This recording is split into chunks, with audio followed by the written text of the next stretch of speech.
hypothesis really quickly. When Artemia salina are brine shrimp, they're an excellent model organism because they reach adulthood in a couple weeks, and it's possible for me to test on them cheaply and effectively. I'm going to be taking 10 brine shrimp and putting them in a test tube and exposing them to the pesticides for 48 hours. And after the 48 hours, I will recount the brine shrimp and see how many have survived or died. And that will give me a general estimation of the toxicity of a particular mixture of pesticides that I expose the brine shrimp to. Let's see. So the commercial pesticides I'm using, they're 2-Roundup 1,2,4-D. They contain compounds that have similar methods of action and different methods of action. And this is important because it could affect whether they produce synergy or not. Specifically, I believe the tricloper in concentrate, a Roundup concentrate plus, as well as 2,4-D have very similar methods of action. So I'm actually expecting to see synergy between those two because they follow the same pathways in order to produce synergy. I'm also expecting that the surfactant, which is called polyethoxylated tallow-amine, will play a significant role in synergy because not only does it help pesticides dissolve better, it also increases the uptake in organisms of the pesticide and amplifies their effects. Let's see, I hope to have my results soon, but I do not have any results to share today. And I would like to thank Dr. Renee McDonald from my school and Mr. Sean McKenna for both of their help in my project. Thank you.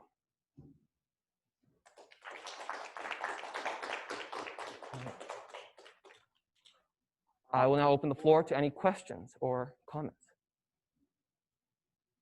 Yes, Patrick. Do you expect that bigger organisms with a higher metabolic rate would see less severe effects from pesticides? It can depend because the metabolic rate, it's independent.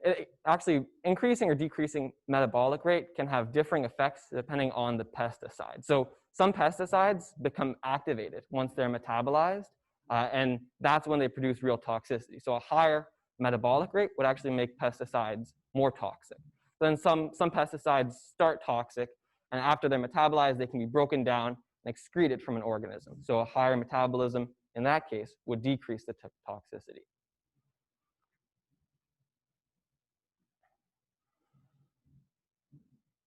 Yes, Andras. Do you know what the natural role of brine shrimp is of the nature?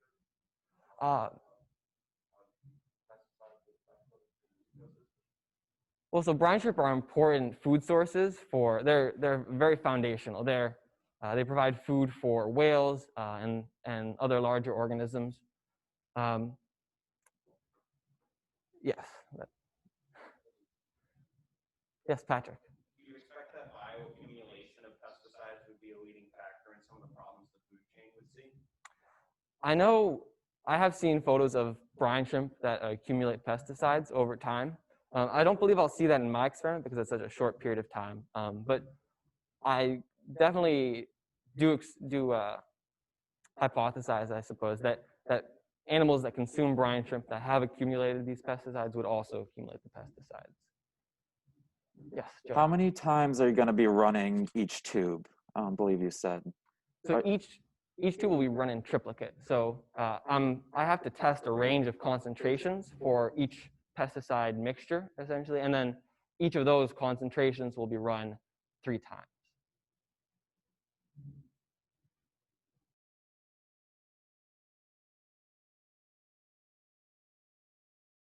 Ready? All right, welcome. I'm Andras Benza, and my project was about analyzing the effect of water temperature on the Carrageenan content of Irish moss. So first, the Gulf of Maine is warming at a rate 3 times faster than the global average for a variety of reasons. And it's important to understand how these changes will affect the marine life. Now, Chondrus crispus, also known as Irish moss, is a seaweed that lives in the low intertidal zone of the coast on the Gulf of Maine. And it produces an important polymer called carrageenan. Carrageenan is a polysaccharide that is used in many food products, such as dairy and meat. because it can form these gels that are very useful to form things like emulsifiers or thickening agents in these food products. Now, my idea was to analyze what would happen to the seaweed and how the carrageenan content would change if it was grown at different temperatures. My hypothesis was that as the temperature increases, the carrageenan content of the seaweed will be reduced because of the stress that the seaweed faces when it has to acclimate to higher temperatures. In order to do this, I set up a growing tank at the Seacoast Science Center with the help of Mr. McKenna and design an experiment where I would treat Chondrus crispus collected at Oyster Point State Park with 4 different treatments, 1 control where the seaweed was simply left in its natural environment, and then 3 treatments at 3 different temperatures. And then afterwards, I would extract the carrageenan to find how the proportion of the carrageenan to the total mass of the seaweed would change. Now, the carrageenan extraction process is usually a trade secret held by the different producers of carrageenan in the world. But there are 2 general ways of extracting carrageenan from seaweeds. There is refined carrageenan, which is a pure form, and there is semi-refined carrageenan. Extracting refined carrageenan is a complex and expensive process, but semi-refined carrageenan is cheaper to extract. So I attempted to use a semi-refined carrageenan extraction process on Irish moss. What that involves is cooking the seaweed in a hot alkaline solution, which then causes the carrageenan polymers to react with the hydroxide with the alkaline ions and form these double helixes that bond water molecules and then form a gel. Unfortunately, I was not able to find a way to measure the mass of this gel because the gel is mostly water. So finding a number for the mass of the carrageenan to be able to compare with the mass of the seaweed has not been possible, unfortunately.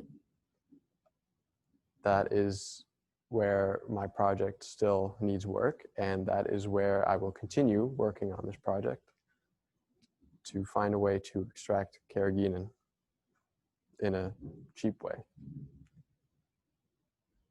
Anyways, thank you for listening, guys. Are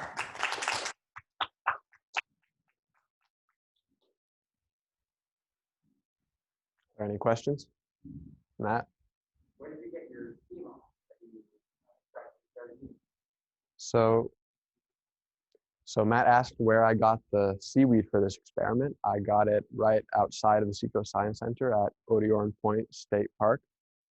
At low tide, the Irish moss can be collected from the low intertidal zone. Patrick? Do you think that cooking the seaweed at, say, a different temperature or for a different amount of time would produce a different amount of carrageenan or a lower water content? Yeah, definitely. So the thing with carrageenan is that it forms that it's soluble at high water temperatures. And there are different processes where it's cooked at different temperatures to kind of create these different effects with the gel. So it does have an effect, but can't exactly be 100% sure how specific varying temperature levels would affect that. Will?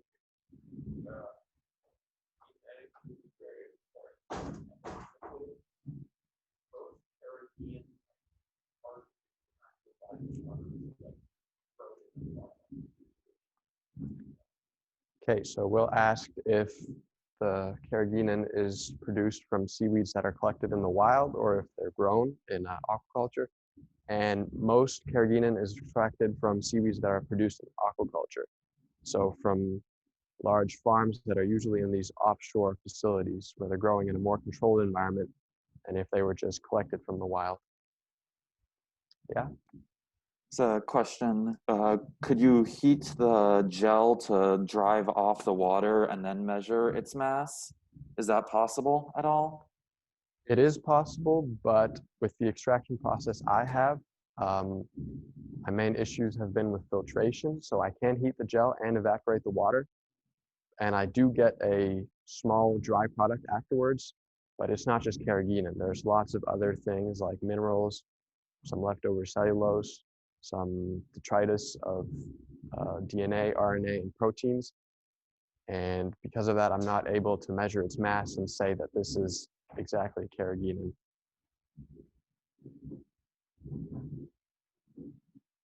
Matt?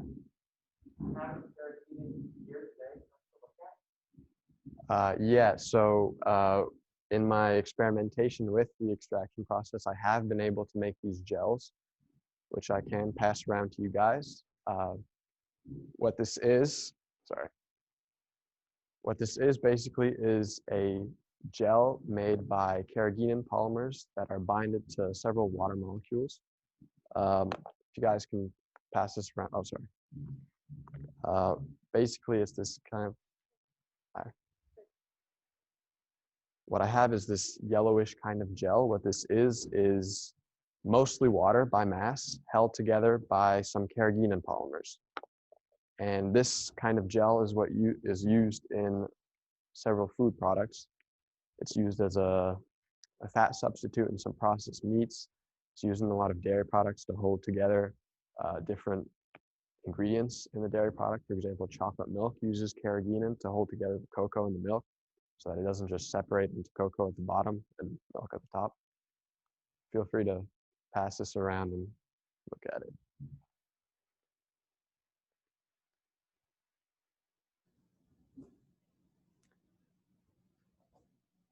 Thank you guys for watching.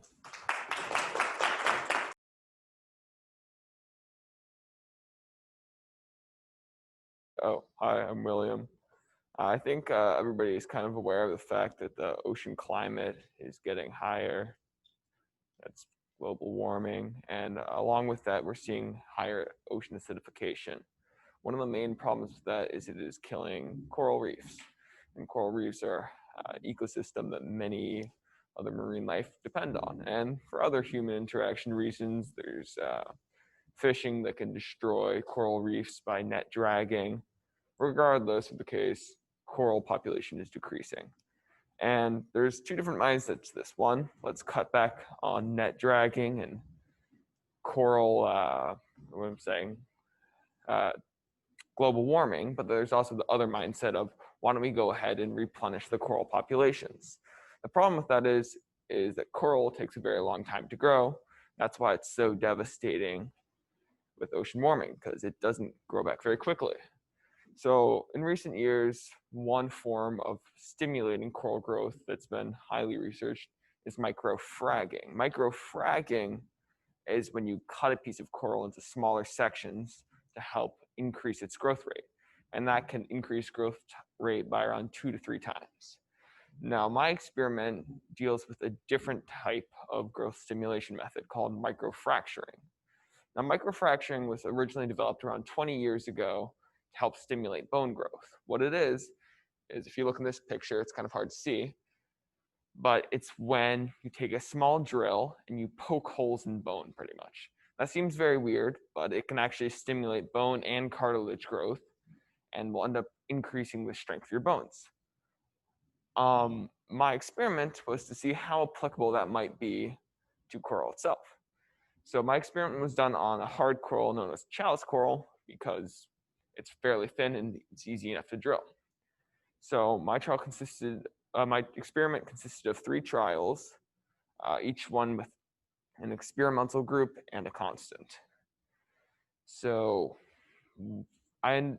for each experimental group, I ended up drilling the piece of coral with around 25 to 30 holes at approximately 4 millimeter spacing. And these are kind of the results I got. The red line represents experimental. So we have 3 different sets right here, and the blue line is the constant. And I know it's fairly hard to see, so I'm going to give a quick little breakdown of what I found here. Unfortunately, the main thing that I can say from this is it's very hard to get any real results with how limited time I had and how limited trials I have. but there's 3 different pieces of information that we can at least approximate. For one, if we were to look at just the end point, so just where I stopped all of the trials, what we'll notice is that the experimental group, the one that was in fact microfractured, had a higher increase in mass than that of the constant. So that would suggest that, hey, this does in fact work, but it's such a minimal difference that it's hard to really say anything conclusively, especially with the level of variability throughout the whole growth period.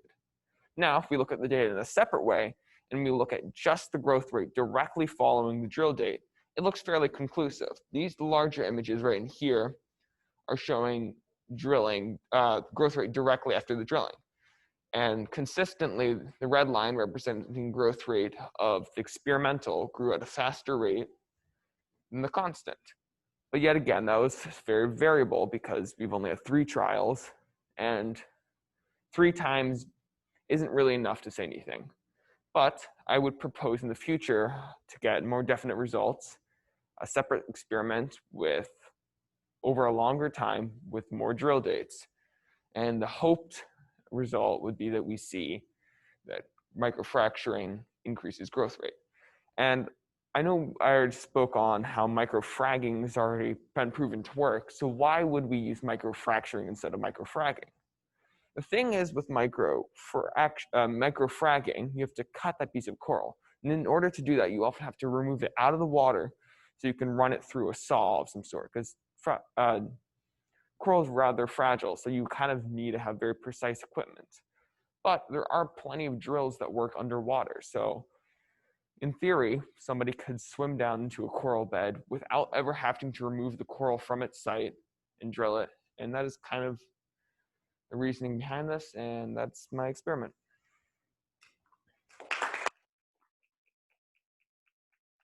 Any questions? Patrick? How do you think drilling larger or smaller holes would affect coral growth? So, Repeat the question. oh yeah, sorry. The question was, how do you think larger or smaller holes would affect growth rate? So personally, I chose a size that is very standard to what they would use for bone drilling. And that's really the only basis on which I picked my number. But what I was thinking is that the smaller size would probably do less. I think there's probably an easy medium here. I don't think you want to make a hole larger than the actual polyp unit itself, because at that point you're killing a full organism. I don't know how many people know how coral grows, but coral is many different subunits that live almost individually, but live as a colony. So if I were to make a hole that's large enough to kill off a full polyp, then there's no way for that to recover. So I was trying to pick a size that would not completely destroy any polyp, but would rather take around a 1/6 of a unit out. And that was very random, and I didn't really have time to try more, but that would be my best guess. Any other questions? Matt? How did you get the idea to use microfrac as opposed to microfragging?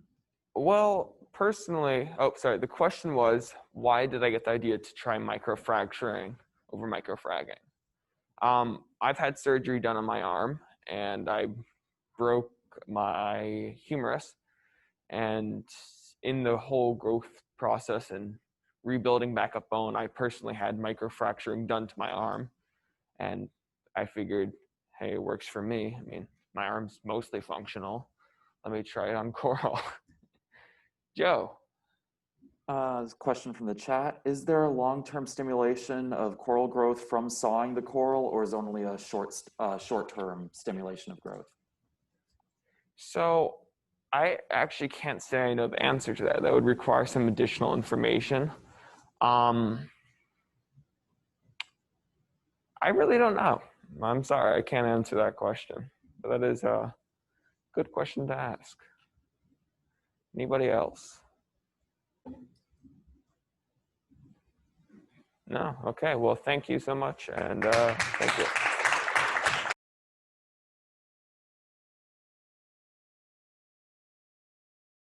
Good afternoon, guys. My name is Patrick Jackson. Today I'm going to be talking with you guys about changes in ocean salinity and how that can affect the behavior of marine life in different environments.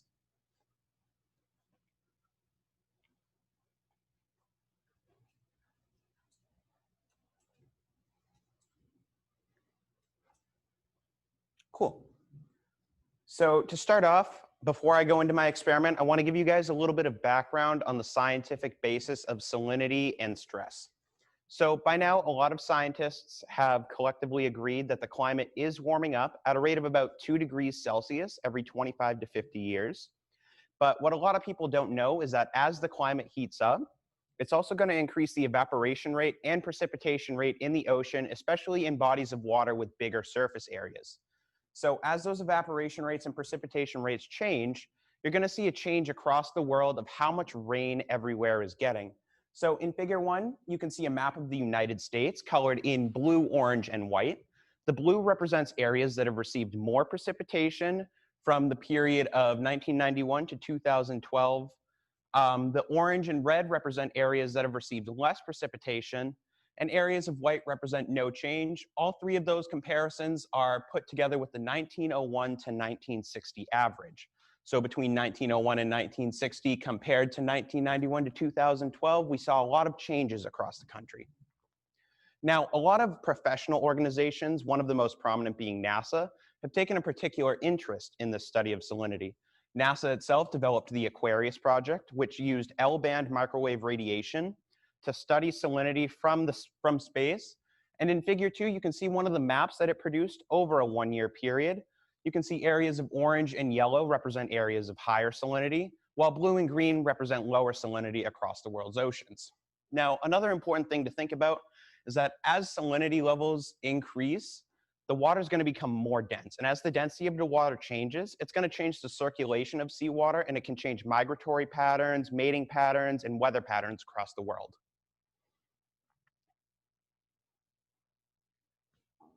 So going on to my questions for my experiment, I decided that I wanted to know how salinity in the environments can affect base organisms of the food chain like Artemia salina, the brine shrimp. And I also wanted to talk about how it translates into the effects of anthropogenic pollution on the world's oceans. So before I started my experiment, I came up with a couple of hypotheses. First, I decided that I thought that as salinity was increased in the environment of the brine shrimp, they were going to have higher respiration rate, which would translate to higher levels of behavioral stress, and that they would also see a higher mortality frequency as salinity increased. I would see more of them die over the periods they were exposed to the environment, which would prove to be more dangerous for them in the real world. So going on to my experiment itself, I had to start by growing my specimens. So like I said, I used brine shrimp, which were put into the feeding tanks and hatching tanks that you see there. Overall, it took about 2 weeks for them to grow to adulthood, after which I put them into a tank that had regulated oxygenation, temperature, and pH to make sure that there were no confounding variables in my experiment. So after they were fully grown, I had to set up 3 tanks of water. Each of them had the same volume, same pH, same temperature, and started with the same salinity. It started in the range of 35.2 to 36.1 parts per thousand. And after I had set up the tanks, I put 50 brine shrimp into each tank and took a dissolved oxygen reading. That is the level of osmotic oxygen in the water that considers how much oxygen the brine shrimp are taking in, how much is being diffused across the surface of the water, and how much is in the surrounding environment. After I took those DO readings, I left the brine shrimp for a 40-minute period. After that period was over, I took another DO reading, and what that told me is the difference in DO over 40 minutes, which later on I can show you how I translated into respiration rate. After I took that second DO reading, I took the first container, did not change its salinity at all. I left that as my control variable. The second tank I changed by 5 parts per thousand. I raised it. And then the third tank I raised by 10 parts per thousand. After all of that, I left them for a second 40-minute period. After that 40-minute period, I took my third DO reading, changed the salinities by the same process again, and left them for another 40 minutes. Now, after I'd done about 3 trials of this process, I took the equation that you see on the right, I divided the consumed DO, the change in DO over a 40-minute period, divided it by the volume of the containers, which was all the same, and then divided it by the time in hours, which was 0.66 because I left them for a 40-minute period, or 2/3 of an hour. After I put them all into that equation, it was converted into milligrams per hour for their respiration rate of dissolved oxygen. So my first chart here has some of my raw data results from my experiments. As you can see in the first set, all of the salinities on the end are roughly the same. They're all in about the 35 parts per thousand range. The second salinity, you can see that groups 2 and 3 are differing by 5 parts per thousand, and that group 1 stayed the same. You can also see that there are lower consumptions of dissolved oxygen, which hints to some things that I'll be going over later. Now, in my next page of results, I decided to put in my conversions for respiration rate, and I noticed something interesting. I noticed that as the salinity was increased, it actually had an inverse relationship with respiration rate. As my salinity went up in an environment, the respiration rate of the brine shrimp went down. Now, I'd also noticed something unusual that I put into 2 of my charts. Whenever they got into about the 45.5 to 45.7 parts per thousand range, there was always one specimen that died. And on top of that, the respiration rate was always unusually low. If you look at the comparison between group 3's second set and group 3's third set, you can see that it goes from about 0.008 to 0.5. Now, obviously, that would be an extreme increase for their respiration rate. So in my further testing, I hope to find out what is causing that, if perhaps it has something to do with the fact that a specimen was dying, or maybe if it was some other confounding factor I haven't thought of. So in conclusion, I can say that my hypothesis was both right and wrong. I was right about the fact that as the salinity goes up, the mortality frequency is going to increase, because I always saw a specimen die at about 45.5 parts per thousand. But after that, my hypothesis was essentially incorrect. I predicted that there would be a direct relationship between respiration rate and salinity, but it's actually an inverse relationship. For some reason, the brine shrimp are becoming less behaviorally stressed as they become closer to dying. As I said before, I hope that in some further testing, I'll be able to explain why, come up with a formal conclusion about that. But as of right now, with the trials I have in place, I can't quite say why that is. Thank you guys for listening. I appreciate it. Are there any questions? Joe, you have one from Zoom? Yes, I do. Oxygen is less soluble in higher salinity water. How does this impact your findings? Did you measure DO in just the water alone with no shrimp, but varying salinity? Yeah, that's actually a great question, and that brings up something I forgot to mention, that I actually did measure dissolved oxygen before I put any brine shrimp in there, because a dissolved oxygen reading with the meters that we have takes roughly 2 to 3 minutes, which gives the brine shrimp time to consume dissolved oxygen. So yes, I did take my first reading with no brine shrimp in there. That was before I put in my specimens. And what was the other part of the question? The solubility of oxygen in different salinities? Oxygen is less soluble in higher salinity water. How does this impact your findings? Yeah, so obviously as I increased salinity, you're gonna see more diffusion of oxygen across the water because, like you said, oxygen is more soluble in higher salinities, which is why I was trying so hard to regulate the salinities to about that 0.2 parts per thousand range. But overall, I think that if I were to increase the salinity even higher, then I would definitely see lower DO rates as the oxygen became more soluble. Less dissolved oxygen would be gone. Anyone else? Andres?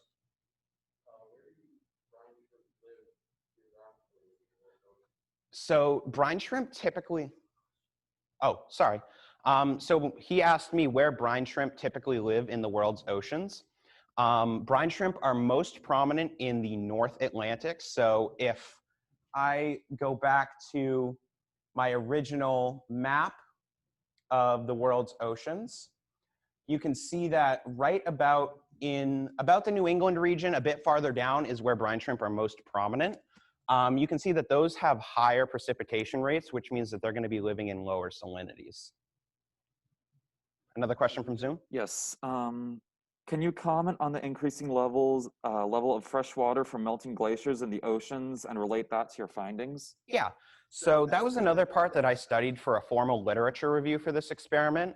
So as glaciers melt, obviously, there's going to be a lot more fresh water coming into the more northern regions of the ocean. But what we typically see is that that fresh water doesn't move as much as precipitation does, because the weather patterns are changing so drastically as the circulation of water changes. Those glaciers are typically confined to certain areas where they're melting, whereas precipitation moves all across the globe, and we see much more drastic effects from that. Rachel? So brine shrimp are a very easy specimen to study with. They grow very quickly. Oh, I forgot to repeat her question. She asked why I chose brine shrimp and how they affect human health. So like I said, brine shrimp are a very easy specimen to study. They grow very quickly. They're very small, so their metabolic rate isn't that high, which makes it much easier to determine slight differences in them. As far as how they affect human health, as more brine shrimp start to die from lower salinity conditions, as I saw in my experiment, it can obviously have extreme bioaccumulation across the food chain. They're very close to the base of the food chain. So as they start to die off, populations are going to fluctuate all across the food chain, which in the end always gets to humans because we are one of the top consumers. So as you see more and more brine shrimp start to die, you're going to have more effects on the seafood industry and the populations of other marine life. Anyone else? Cool. Thank you guys for listening. I appreciate it.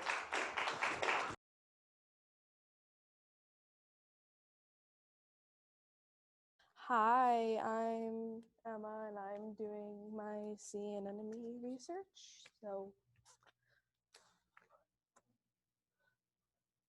So in all experiments, oh wait, do I have to? I'm sorry, I should have told you.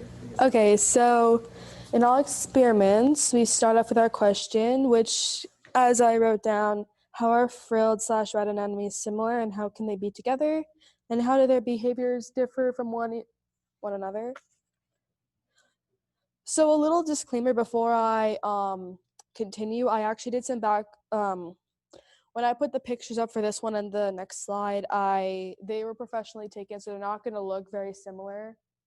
But anyways, before I actually got into the experiment, I did some background information, and as you can see, I wrote it down, and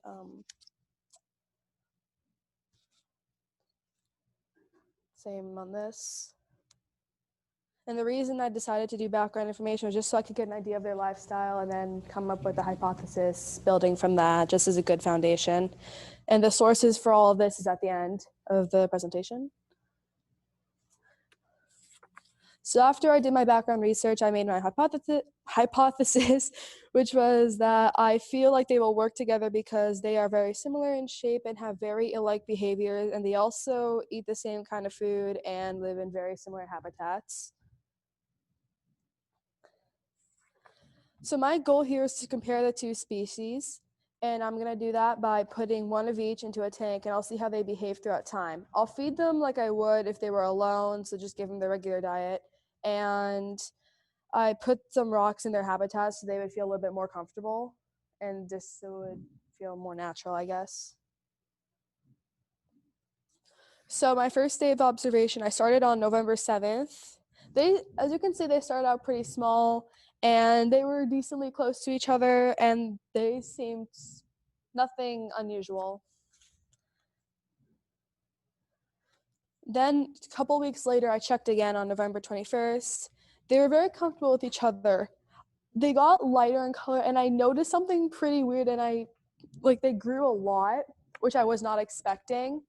As you can see, like even the red one, the red anemone started to grow fur on the top, and the pink one just got, like their frills just like thickened out a little bit.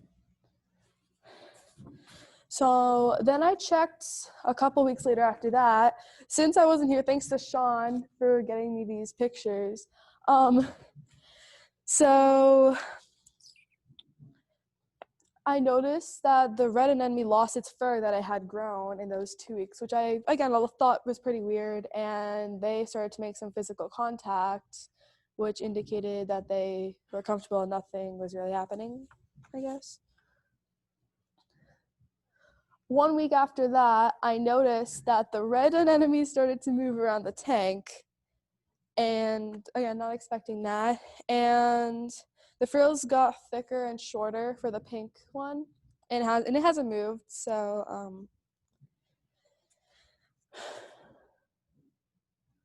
I did my last day of observation last week on January 9th. Oh, I meant to write 2021 for that one, but anyways, there are no major changes except if you notice, like in the middle of the pink one and the frilled, there's like a yellow spot, which I have no idea what it is. So I'm gonna, in further research, I could figure that out. And I noticed the red one got bigger, which I also don't know why, maybe just from food, and it moved from around the tank again, which, yeah.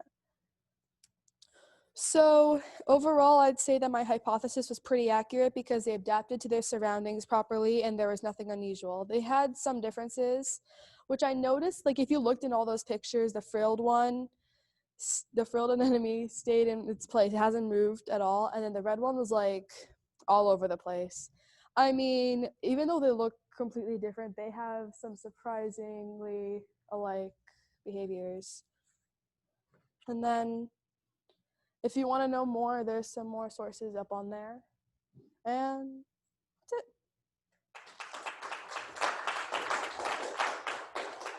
Any questions, anybody? Oh, damn, okay. You go first. So if I go back, can I go back? So Will asked me, so I was asked, what did I feed them? So they eat like these baby shrimp, like krill almost, and I was just feeding that to them like I was. Who's next? Anybody else? Yes, Patrick. I think that the social stimulation affected their metabolism at all. I didn't even think about that. It probably could have. I really don't know, but I can definitely look into that. Yes. So they live in like the Gulf of Maine. Like that's where I saw in the source. Yeah. Oh, dear, Mom.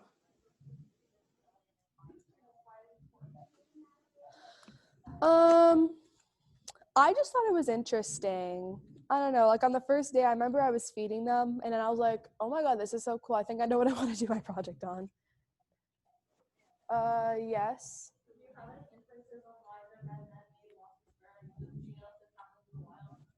I don't know if this happens in the wild. Again, I need to do some future research, but I don't know. Maybe it's just like a natural growing habit or something. Yes. Again, I think it's just because of growth, but I will look into that. Okay, and why did you have to have another enema? What was going on? But why did you have to have one? Yeah, I think it was, because it ended up on the walls, like on my 4th day of the observation, and then I moved again, but I think, yeah.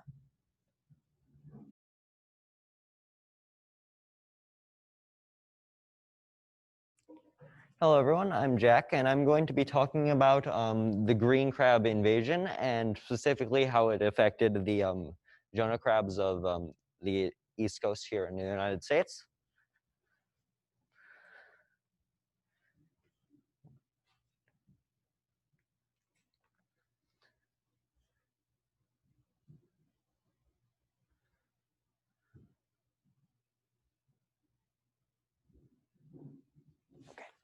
So essentially, the European green crab, it is an invasive species of crab from Europe. It is all over the world. So I have a map that I'll show in the next slide about its where it is right now. In the United States, it can almost completely controls the West Coast, and it has a very strong grip on the East Coast. So they are a problem. So here they're eating the larval red crabs, which is stopping them from able to grow to full size. They are very voracious predators and will pretty much consume anything. So they kill a lot of the smaller animals, and they overpopulate quickly and cause space changes. They are native to like the green is where they're native to, and the red are currently where they're invasive to in the world.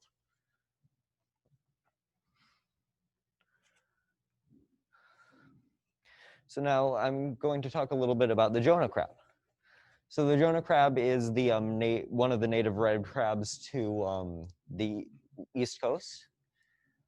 So it is significantly larger than the green crab, but the green crab is still beating it.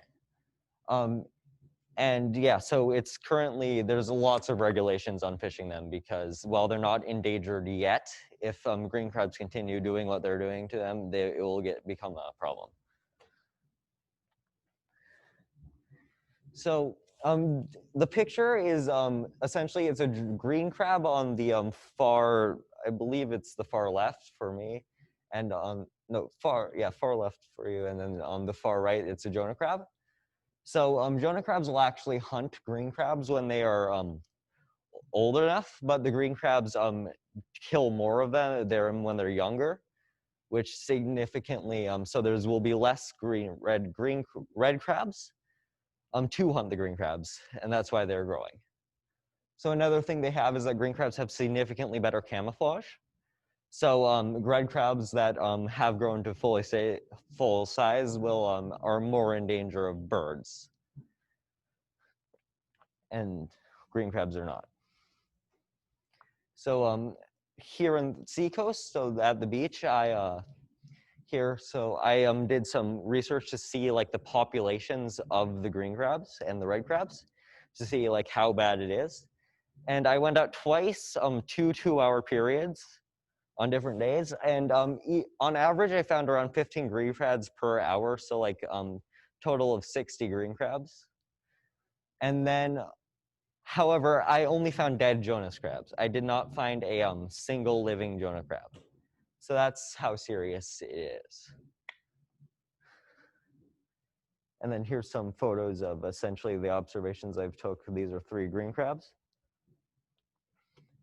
So I'm going to present a few solutions. So one of them I had just like getting the information, because red crabs will hunt green crabs. However, there's so few of them that they hardly ever do things. So if you were to lab grow red crabs and then when they're fully grown, reintroduce them to the environment, that should allow them to be safer from green crabs, and will be able to actually curb back on the population. Another thing, and a lot of different sources recommend that just catching and eating green crabs for people, that really helps. There's quite a few sources that have that. I'll go that when I show the sources that I have. So that's kind of the end, but this is the, So essentially what I had was multiple different sources, like from New Hampshire, and things on like how they did it, where they were, and what happened. So yeah, it's lots of them recommended eating them would be a very special method. So that's where I've gotten it. So that's pretty much all I have for now. So yeah, thank you. Yes. Yeah, so they're currently really easy to commercially catch. A lot of people are doing it, and yeah, there's also, you can do it privately or just go out to the beach and grab them. And I don't think there's that many regulations against that because they're an invasive species. Yeah. A question from Zoom. Have you ever eaten a green crab yourself before? Yes, I have, but like not from like not like doing this. It was just like at a restaurant they had green crab. But yeah, I haven't done it to curb the population, but I might start. Yeah. Yeah.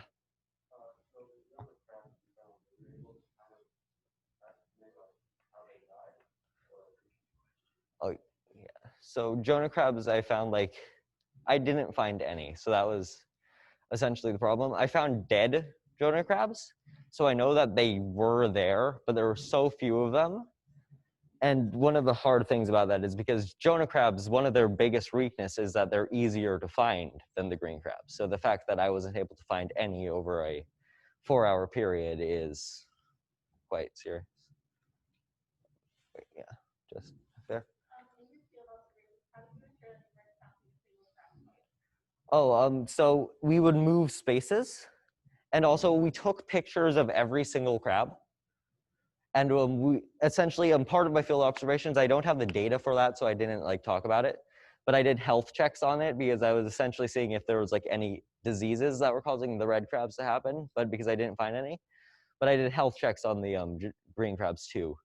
So usually, so I'd take photos of them, and if they seem similar, I would discard that. Yeah. Another question from Zoom. Do you know of any online resources for ways to cook green crab? Yeah, that was actually one of the sources I had.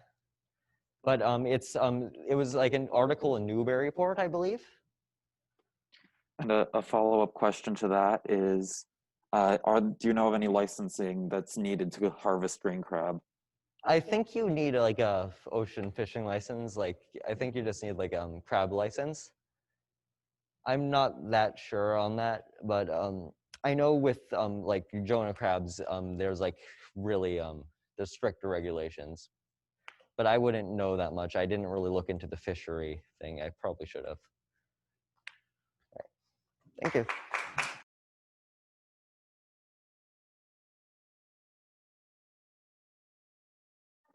I'm Katie MacDonald, and my research project was seeing if mussels and oysters are the solution to fertilizer pollution. So right now, one of the biggest problems that we're seeing in marine environments is runoff pollution. And so when people use fertilizers or lawn care, all that is washed away from the lawns into water streams, and it ends up in the ocean, where the excess nutrients in these fertilizers cause acidification, which has negative side effects for the marine life, and they also cause algae blooms. So I started looking at what could be possible solutions to reduce these effects, and I thought of bivalve mollusks, because what they do to eat is basically filter out, and in this area, oysters and blue mussels are the most common.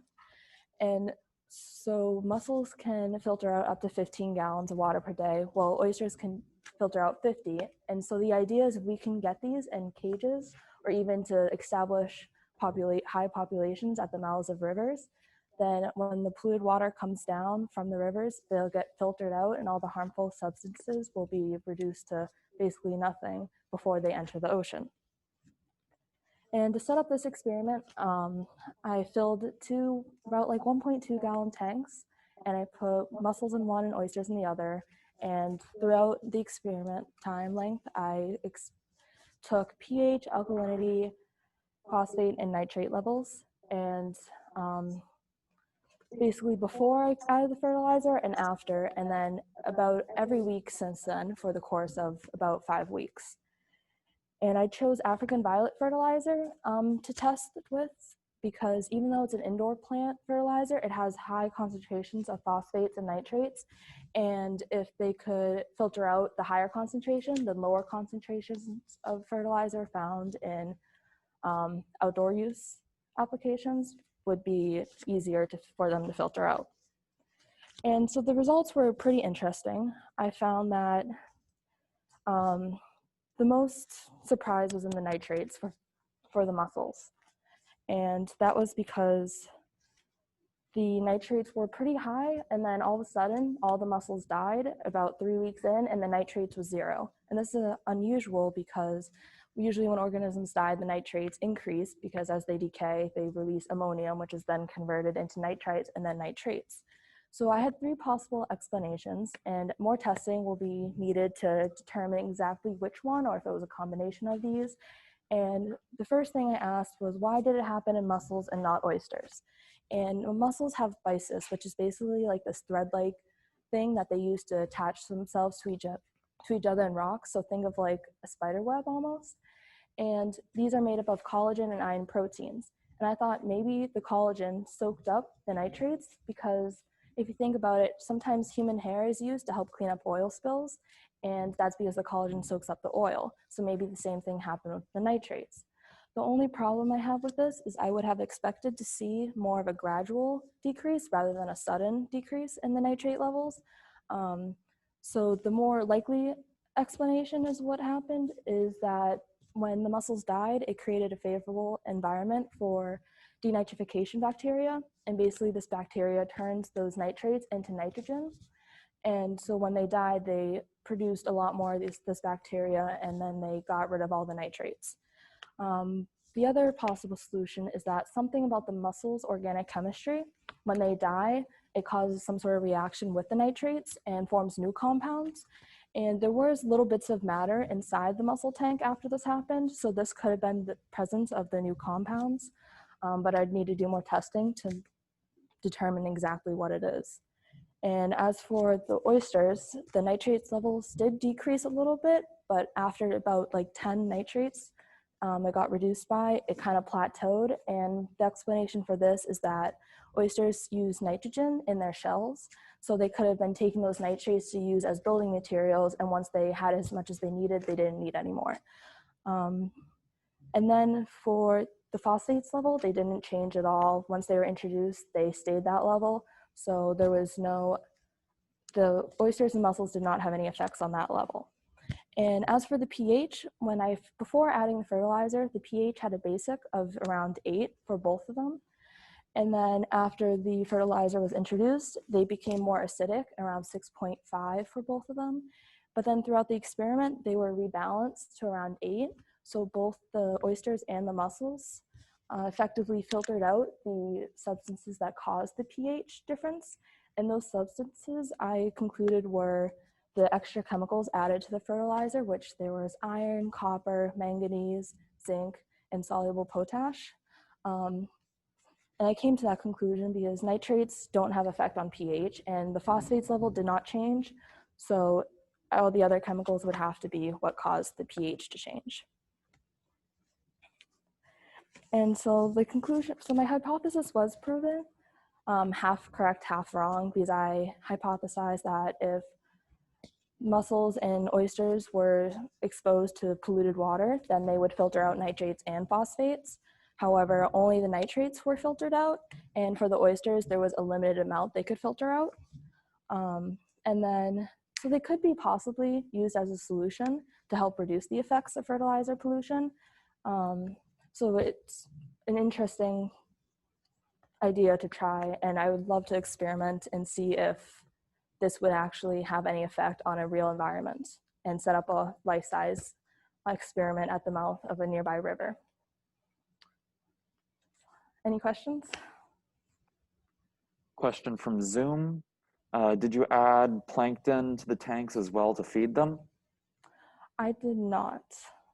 I had an aerator to kind of keep the water moving, and that would have been, and it wasn't too long. It was only like 5 weeks, I believe the experiment ran, but it would be interesting to see if maybe the lack of nutrients is what caused the mussels, but I believe it's more likely that the death of the mussels were caused from too much nitrates. Rachel?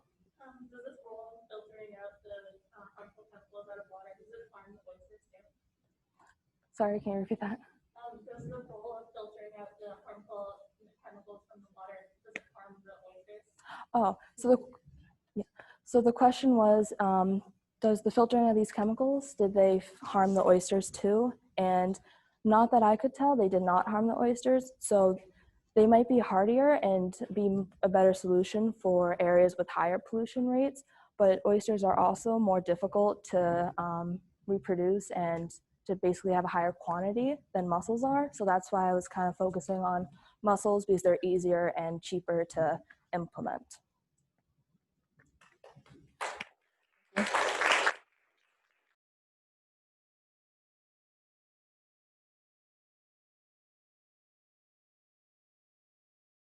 I'm Isabel, and in my experiment, I examined mussel and oyster aquaculture in relation to fertilizer pollution. And in this experiment, I did work with Katie but our conclusions, or we examined different aspects of this because I examined it in relation to aquaculture and how it affects the organisms themselves as opposed to the water quality. So, as the world population soars, so does the demand for food. Aquaculture is the cultivation of freshwater and marine organisms for the purpose of consumption. So they can be grown in ponds, rivers, lakes, or tanks, and this can be on land or in the ocean. So mussel and oyster aquaculture is typically set up on coastal sites. This is an example of oyster aquaculture, where these are some floating tanks that would typically be submerged in the water. And this can also be in the form of a cage on the bottom of the seafloor. This is some mussel aquaculture, where the mussels are attached to rope that is also submerged in the water, and there are buoys so that they can be harvested. Nutrient pollution is one of the most financially burdening environmental issues in the US. And this is when excess of nitrogen and phosphorus in the water is present. Nutrient pollution enters water through runoff from urban areas where garden and lawn fertilizers are utilized. This causes algae blooms to grow and ocean acidification. Algae blooms deplete the oxygen in the water, which is essential to life, and harm food, resources, and habitats of marine environments. In this study, the relationship between pollution and biovalve health will be examined. This is significant because the future of the aquaculture industry depends on how produce adapts to changing environments. So my research question was, what are the effects of fertilizer pollution on mussels and oysters, and what are the implications they have for local aquaculture farms?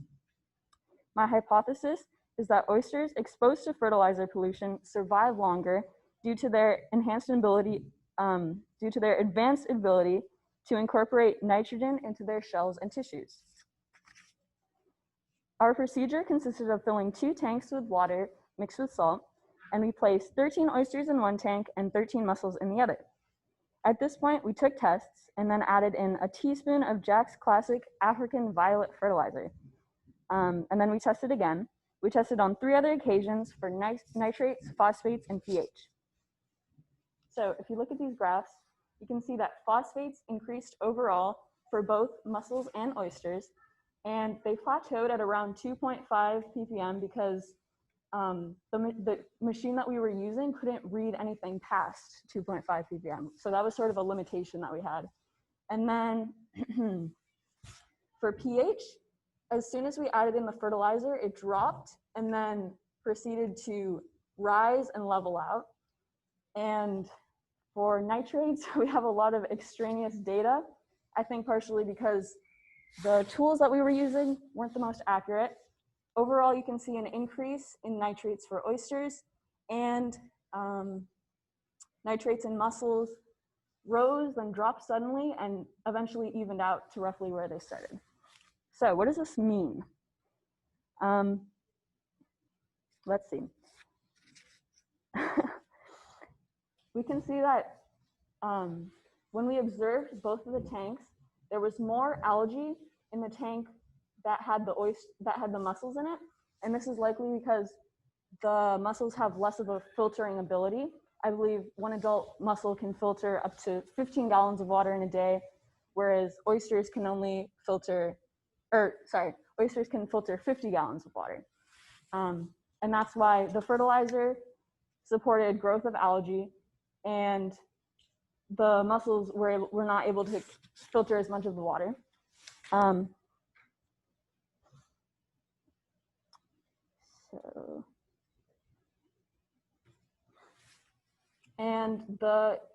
As we see, there were more phosphates in the oyster tank, which probably means that they were absorbing less of the phosphates.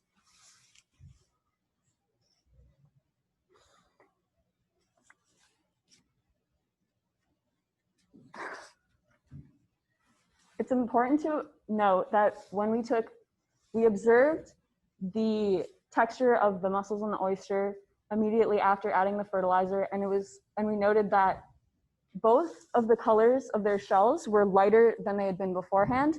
And this is because oyster and mussel shells are made out of calcium carbonate, which dissolves easily with acidification. And this is known to make them lighter and more brittle with translucent patches. And this means that if mussels and oysters are farmed in areas that are known to have more nitrate and phosphate pollution, this could affect their health and make their shells more brittle. In the end, 2 mussels died, and on the 3rd trial, all 13 mussels had died. So, and then all the oysters survived, which tells us that oysters are more resilient when it comes to surviving in nitrate and phosphate saturated waters.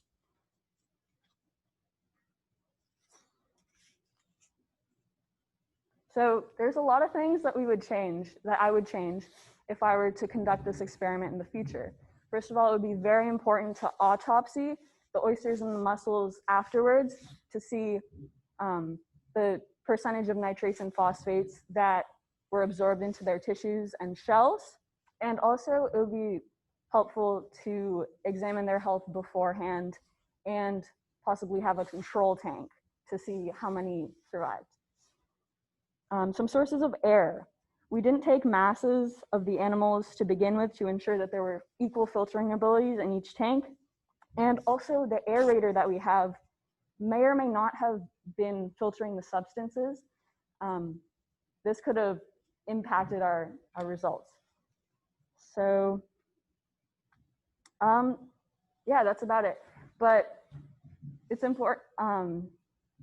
You might ask, why do we care about this? Why is it important to know how oysters and mussels filter these pollutants?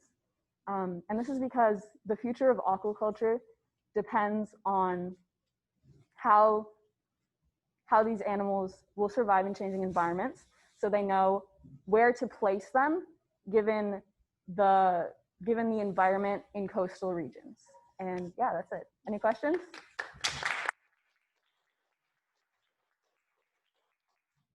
Andras.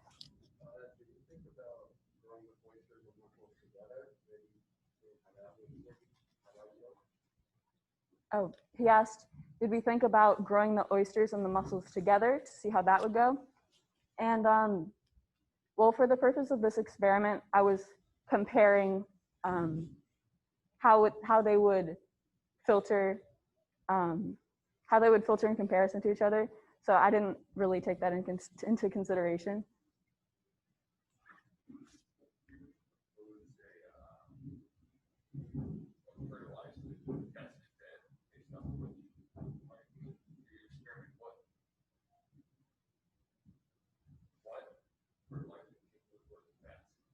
He asked, what fertilizer do I think would work best given the results of this experiment? And I'm not sure about that, but I would assume one that doesn't have a high level of acidity, because that seemed to have really been detrimental to the health of the oysters and mussels.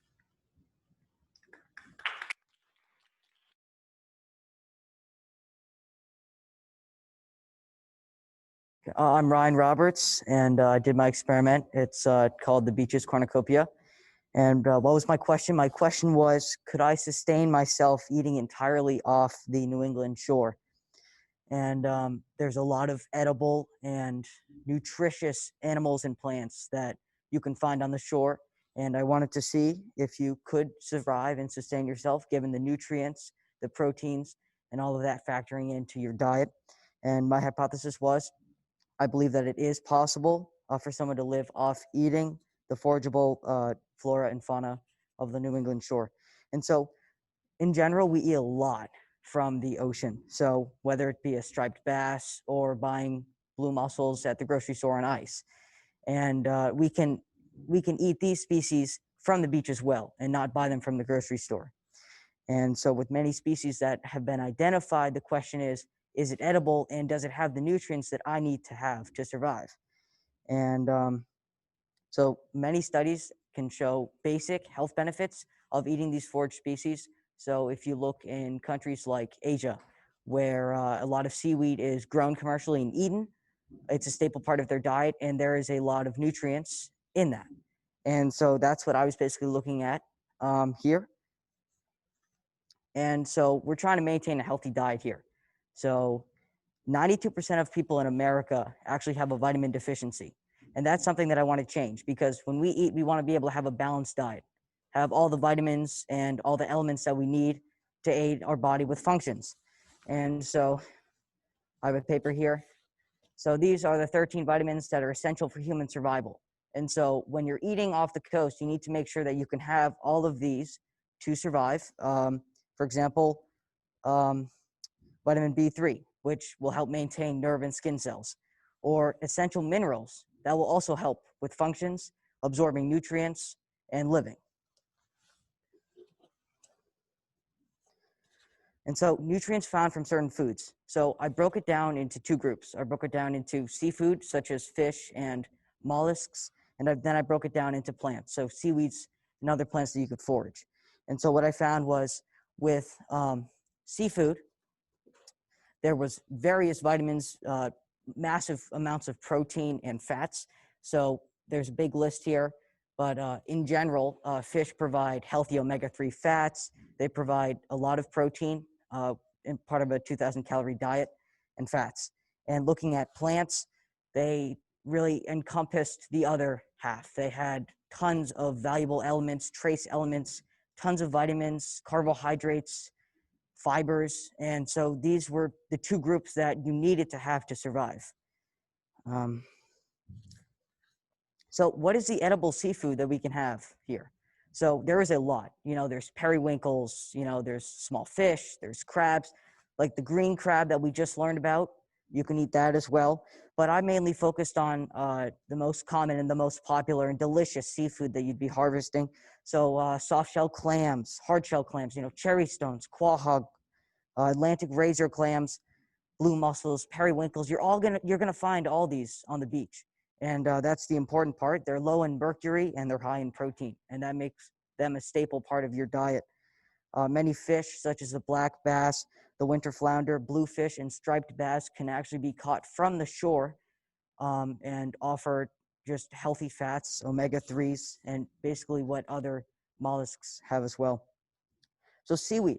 There are a lot of seaweeds that we'll find washed up on the beach. If you just take a walk across the beach, you'll find dead seaweeds there, decomposing, smelly. But the ones that you do want to harvest, they'd be nice and fresh. So we have a couple examples: sugar kelp, horsetail kelp, Irish moss, which another experiment was done on, sea lettuce.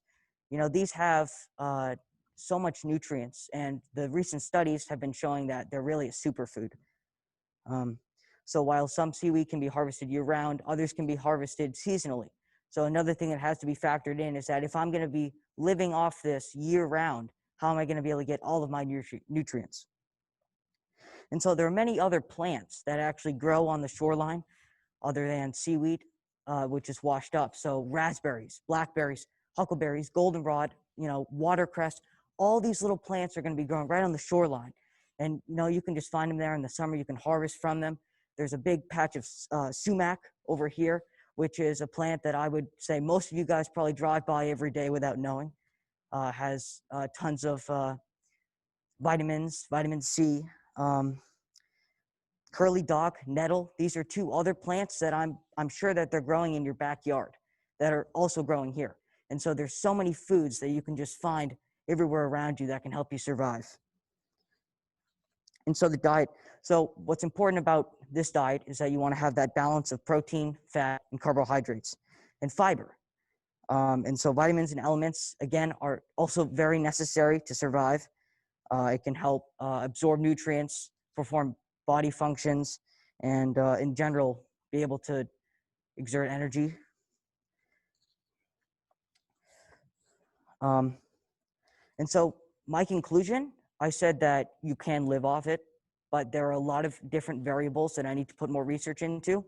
So I didn't research tons of different habitats on the beach. I didn't research a big wetland. I didn't research eelgrass with scallops. I didn't research all of these habitats that play such a vital role with more edible foods and plants. And so that's one thing that I would like to put more research into.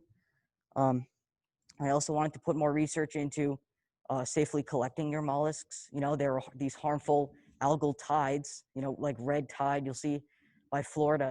And this is really important because these mollusks will absorb that material or the harmful bacteria and pesticides into them. And you want to make sure that when you're responsibly sourcing what you eat, that you don't absorb those toxins.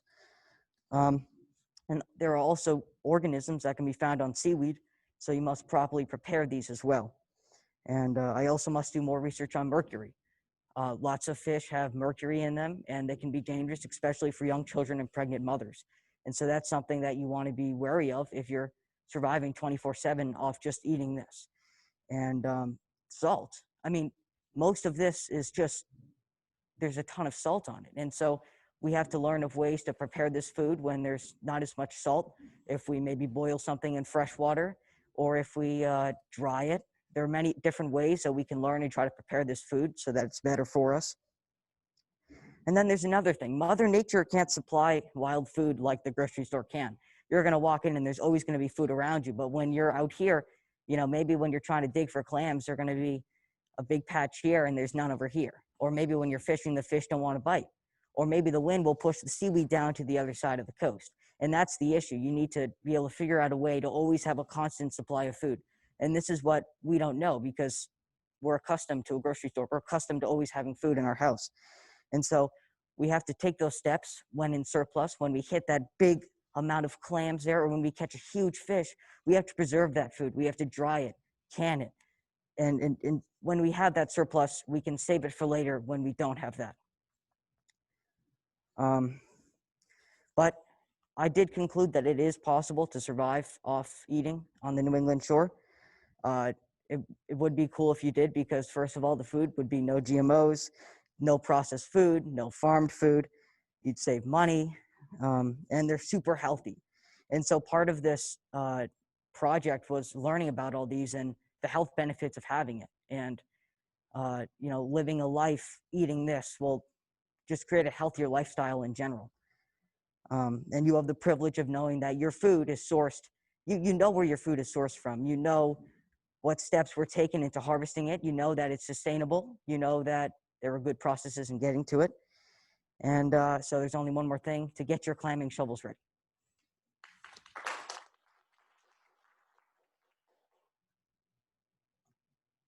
Go ahead. Do you expect that chemical bioaccumulation could have any economic effects on the seafood industry as fish become less healthy? Yeah, so the question was how chemicals could affect the fishing industry, and I totally believe so, because when many organisms can absorb that, and it could build up in other fish, that it can be dangerous to ingest. So if you'll see, big fish have a lot of mercury in them, so that's why some people want to stay away from them. It's a good question.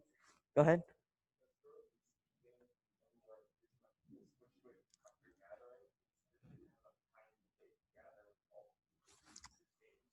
Yes, that was a great question. I actually forgot to say it. But if you look back to the Native Americans, they were in groups, right? And they would divide and conquer, basically. So somebody would be doing this when somebody would be getting food or something like that. And so it's harder when it's just yourself trying to live off this type of food. And that is why it may not be so practical to do it yourself, but it doesn't, you know, you don't have to always have it, you know? You can mix some of your, you know, if you dig up clams, you can mix it in with your regular diet. And just by doing that, you're living a healthier lifestyle.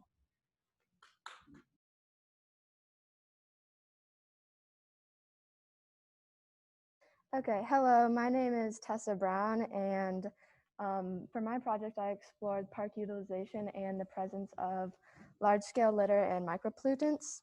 My question was, how does tourism correlate to large-scale litter and micropollutants in 5 different places in Odierno State Park?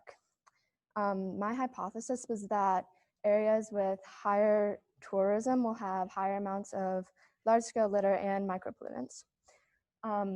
Large-scale litter refers to any material waste that is larger than 5 millimeters, and micropollutants are between 1 and 5 millimeters.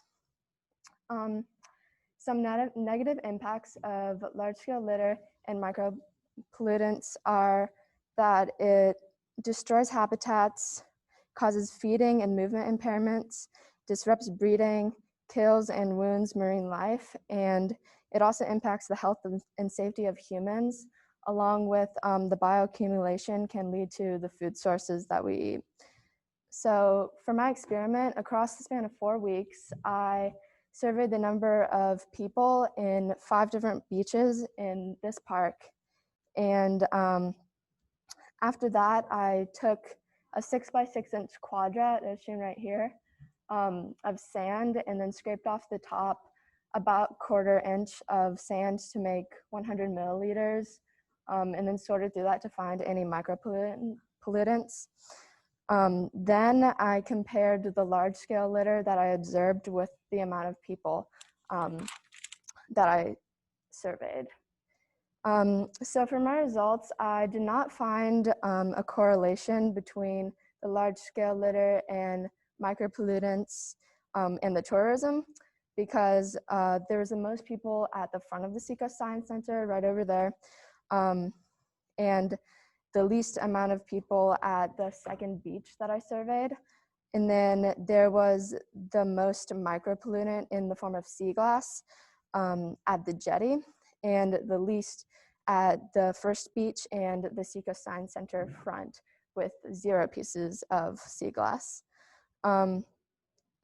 Through observation, there was the most large-scale litter at the second beach and the least at the front of the Seacoast Science Center, which is also where there were the most people. So due to some limiting factors, such as time constraints, weather, and the fact that I did this during the winter, I couldn't come to any strong conclusions about the correlation between large-scale litter, micropollutants, and the number of people in each place. So some recommendations for further study are to conduct this experiment in the summer when there's higher tourism, as well as take quantitative data with the large-scale litter and use a bigger sand sample to represent the micropollutants in those areas, as well as take the tides into consideration, because on low tides you can see more large-scale litter than high tides because there's more beach showing. And then potentially this information could be used to help the Seacoast Science Center or Odeon State Point State Park set up trash receptacles and help the pollution problem here.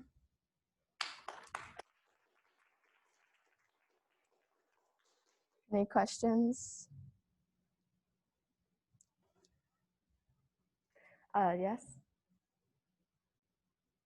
One question is, how do you think a storm surge or a super tide, kind of like what's happening outside currently, would affect your results? Yeah, so that's a good question. I think that with bigger storms like this, after they happen, there would be a lot more pollutants that break down to make micropollutants, but also more large-scale litter washed ashore because of the bigger tides. Any others?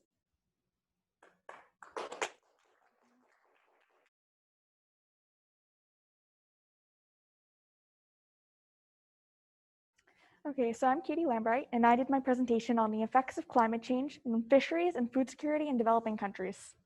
So some background information. The human population is expected to increase to about 9 billion by 2050, and most of this increase is happening in developing countries. Developing countries are already at risk from food insecurity and malnutrition, and climate change only makes this risk worse. Although in many regions, CO2 increases will benefit crops, other regions, particularly near the equator, where a lot of developing countries are located, will be negatively affected. Fisheries play an important role in food security in developing countries. About 1/3 of the world depends on fish/marine species for 20% of their animal protein, and the poorest 400 million people depend on them for more than half of their protein. Additionally, fisheries provide full and part-time jobs for approximately 260 million people. So in conclusion, for some background information, fisheries are important for food, nutrients, jobs, and the economy. Climate change causes a variety of effects on the ocean. It has sea level rise, sea surface temperature increase, intensification of extreme weather events, intensification of the frequency of heat waves and heavy precipitation, as well as ocean acidification. This affects fisheries in conjunction with other effects, such as habitat destruction, coastal eutrophication, pollution, overfishing, and invasive species. These affect fisheries also in a variety of ways, such as the loss of genetic diversity, changes in distribution and demography, and stock structure and species. So a few interesting things here. Oceanophytic acidification has been studied, but in the CO2 stips in eastern Papua New Guinea. And two separate studies here have concluded that they were actually able to destroy the fish's ability to feel fear of predators. That was really interesting, I thought. Another thing is natural selection will start to favor heat-tolerant fish as oceans warm up. But scientists don't know if this adaptation will be quick enough to keep up with the pace of climate change. And therefore, fish will start to shift poleward towards cooler waters and away from semi-enclosed locations and the equator. So already we're seeing localized extinctions on the edge of ranges. So low latitude regions are at disproportionate stress due to climate change. So coral reefs are important habitat, and they're also very negatively affected by declining pH, ocean acidification. They cover about 1% of the planet and are home to about 25% of all marine species. They're depended on by more than 40 million people. Biodiversity is also negatively affected, and scientists debate the potential effects of this. So this will also make it so it's harder for fish species to adapt since there's less biodiversity. So many critical fisheries are already seeing population decreases. So the countries most heavily dependent on marine fisheries to meet nutritional requirements include Cape Verde, the Gambia, Guinea-Bissau, Guyana, Mauritania, Senegal, the Maldives, Fiji, the Solomon Islands, and Vanuatu. So Ghana is here. Most of these are African countries centered about here. And there are also a lot of Pacific islands here that are very highly affected. So fish provide essential animal proteins, micronutrients, and they're also dependent on for jobs, economy, and food security. So calculated on by their exposure, sensitivity, and adaptive capacity, this map shows how vulnerable different countries are. And you can see a lot of these are near the equator, which is about this line here. So this one shows their exposure. This is how exposed different countries are. This is how sensitive they are to different climate effects. And this is how well they are able to adapt. So you can see here that a lot of countries will be very poorly affected. So what can we do to, stop the food insecurity from becoming a problem? Well, we can limit overfishing and pollution. We can establish no-take marine reserves and biodiversity hotspots that cover at least 10% of the ocean. We can limit aquaculture to native species. We can establish conservation efforts for special habitats, including coral reefs, mangroves, and estuaries. We can boost the resilience of communities and ecosystems. We can invest in insurance and weather warnings. We can invest in sustainable fishing operations. And we can help assist in post-harvesting and processing and preservation to reduce waste.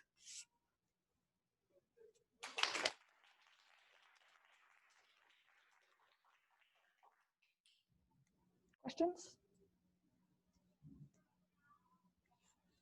What surprised you the most? Probably the ocean acidification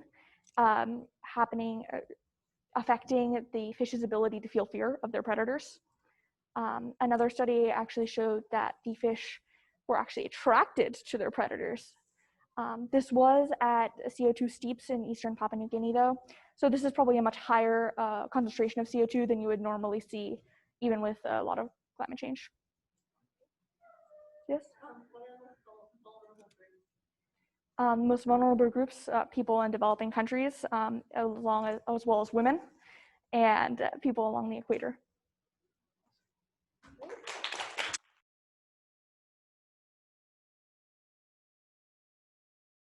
Hi, I'm Rachel Chubb. My topic is changing ocean chemistry and women's health. I chose this topic because I wanted to study where marine science, feminism, and chemistry intersect.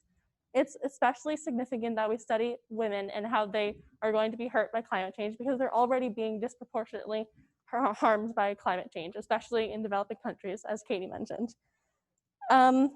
The 5 main areas that I studied were plastics, toxic metals, industrial waste, ocean acidification, and rising ocean temperatures. Though I did make a poster, my main product was a booklet. It's 30 pages, so you don't have to read all of it, but I'm going to pass it around.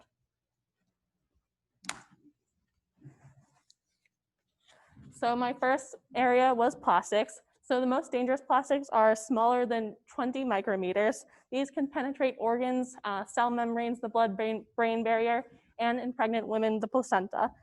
This can cause cancer, immune deficiencies, heart damage, and early puberty in girls who are exposed prenatally. So the technical terms for this are thelarc, which is development of breasts, and menarche, which is menstruation.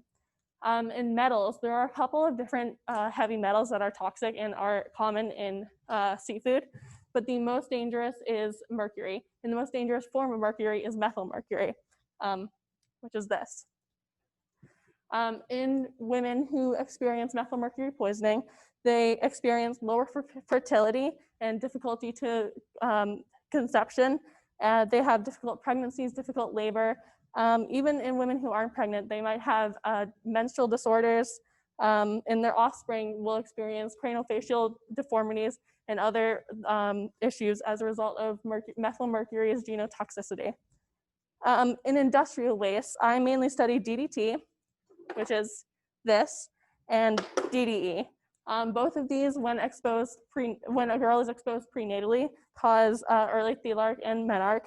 And they also affect the nervous system, which can cause epilepsy, paralysis, and other nervous disorders. For more information on DDT, you can read Silent Spring by Rachel Carson. And now ocean acidifications. There are 4 main pathways in which ocean acidification will affect women's health. The first is poisoning and malnutrition. As a couple of my classmates have already said, there will be a lot less seafood and it will be nutritionally impaired as ocean acidification continues. The next pathway is respiratory damage. This happens as harmful algae blooms are aerosolized, and that can cause airway discomfort and other asthma symptoms. The third pathway is mental health. This will happen as access to ocean jobs and social activities and the connection to nature decrease. And already women are disproportionately hurt by mental health issues. And the final pathway in which ocean acidification will affect women's health is loss of potential medical resources. Finally, rising ocean temperatures. I mainly studied the bacteria that will thrive in a warmer environment. So the first of this is Vibrio Periperahemoliticus. Symptoms of this bacteria include cramps, headache, vomiting, and fever, which are already symptoms commonly associated with the menstrual cycle. So this bacteria may go underreported in pregnant women and just women in general. Luckily, this bacteria only kills women who are immunocompromised. The next bacteria is Vibrio Funnificus. This is more dangerous. It's been moving up from the Gulf of Mexico to even as far north as the Baltic Sea near Alaska. This is to blame for most seafood-related deaths in the United States. Both of these bacteria are found in raw shellfish, and they can cause permanent damage.